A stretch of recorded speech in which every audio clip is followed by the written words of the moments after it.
So hi, I'm Dr. Tom Hamilton, and I'm here on behalf of the Bridge Street History Center in Granbury, Texas, to talk about life in Granbury from when I first moved here in 1975. To give a little background, I'm originally was born and raised in Dublin, Texas. I'm married to my wife, Martha Hamilton, who is also from Dublin. We were high school sweethearts and, in fact, have now been married 50 years. We have a daughter who lives in Dallas named Whitney, and she has two daughters herself. Whitney graduated from Granbury High School in 1995. So, again, I am a dentist, a retired dentist. We moved here to Granbury in 1975 after I graduated from Baylor Dental School, which is now A&M Dental School there in downtown Dallas. So, one of my goals today was to give my impressions of what life was like in Granbury when I first moved here, because it was quite different than it is now.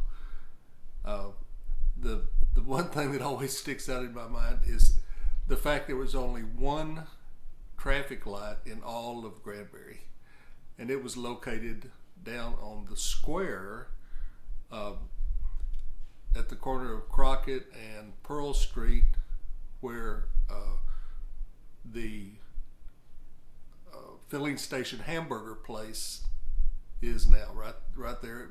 At the time, it was Cunningham's Texaco filling station, and then there was at the other end of Pearl Street on the square, there was a blinking red light, and that was pretty much all there was. I think there might have been a blinking red light up on at the corner of Pearl Street and Morgan. Out on the new 377 bypass, there were no lights at all. Quite a difference from today. Another thing that was interesting in 1975, there were few restaurants or convenience stores. You could not buy gasoline or find food after 7 o'clock at night. All the convenience stores closed, the restaurants were closed. And there weren't that many restaurants anyway. Down on Pearl Street, there were Mildred's Cafe and Jose's Mexican food place. Then there were also two Dairy Queens, one on Pearl Street up near the old high school, and one out on the bypass. Then way out on the bypass was Charlie and George's Barbecue, and that was east towards Fort Worth, and we considered that way out of town at the time. All of the schools in Granbury were located in one area right near where Decker Gym is now, where the old high school and elementary school and junior high were all right there. Our population was somewhere around 3,500 people in the city limits, and the school was still a class 2A at that time. Just to give a sense of proportion, in those days in 75, we considered, or at least I considered, Durant Chevrolet, which is now Jerry Durant Chevrolet, I considered that to be the outer edge of town, going towards Fort Worth. A lot of folks ask me why I chose Granbury as a site to come to start my practice and live. And actually, when I was practicing, I used to ask a lot of people that myself. What made you come here? So there were several points, and And actually, when I was in dental school and trying to decide where to go, I had narrowed my locations down to four sites. One was obviously Granbury, another was Marble Falls, also Rockwall, and Temple, Texas. All of them had some positives, but I felt Granbury had the most. Plus, we were very familiar with Granbury, having driven through here from going from Dublin up 377 to first UTA in Arlington, where I went to undergraduate school, and then to Baylor Dental School in Dallas. And we had watched the growth begin, because as we were growing up, Granbury was exactly the same size as Dublin.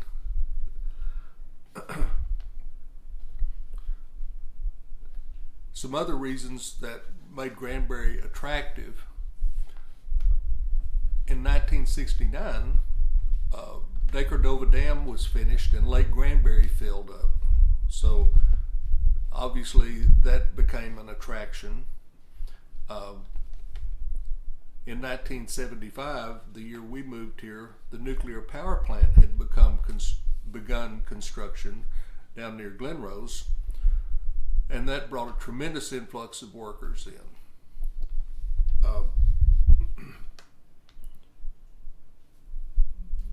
The square restoration had begun at that time. In fact, the newly renovated and restored Opera House opened in July of 1975. And much renovation was being begun on the square at that time.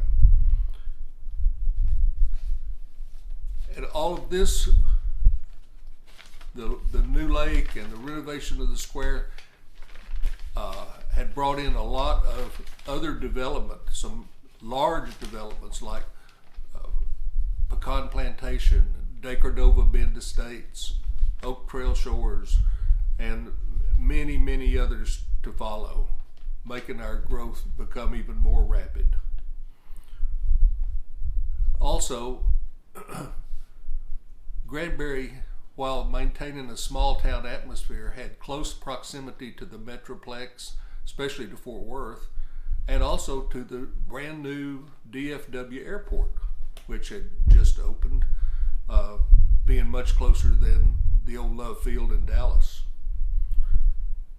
And one thing that has always attracted people about Granbury from all over the world is our small town friendly atmosphere that for some reason just seems a little different and really draws people here.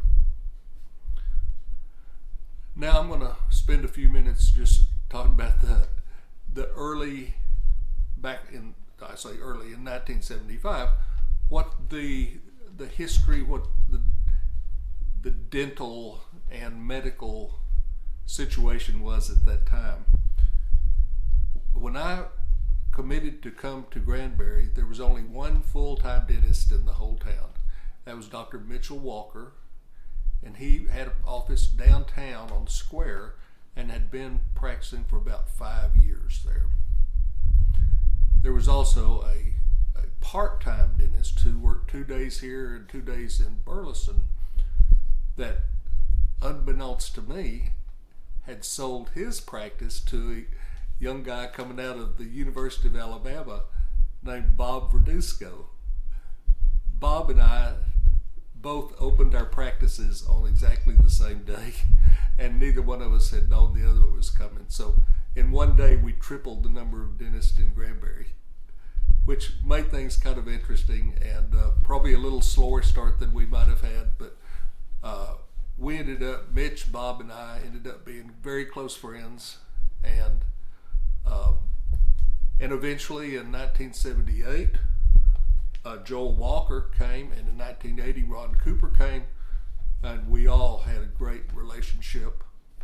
In fact, the first year that we had the Granbury Bean Cook-Off, we had a dental booth set up, complete with a dental chair, and our assistants there all dressed up, and it was quite a great time.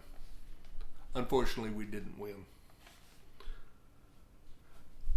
There were also very few physicians in Granbury. As I had mentioned, all the physicians that were here were DOs, which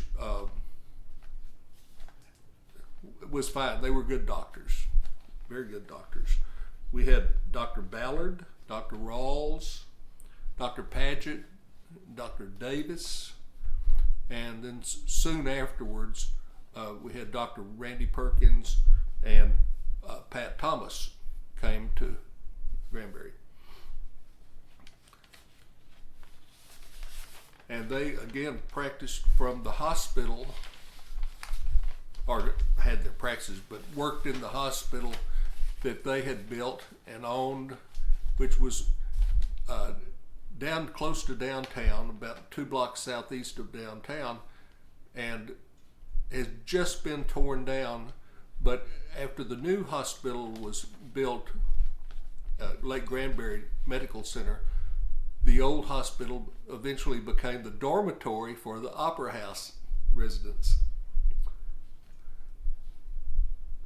So to kind of wrap this up, I ended up practicing for 40 years in a general dental practice at my office at 310 West Bluff Street. I stayed in the same office the entire time with several remodels and enlargements. Our office eventually was called West Bluff Dental Care, and in 2014 I retired and sold my practice to Dr. Alex Smith, who still is there and still has the name West Bluff Dental Care.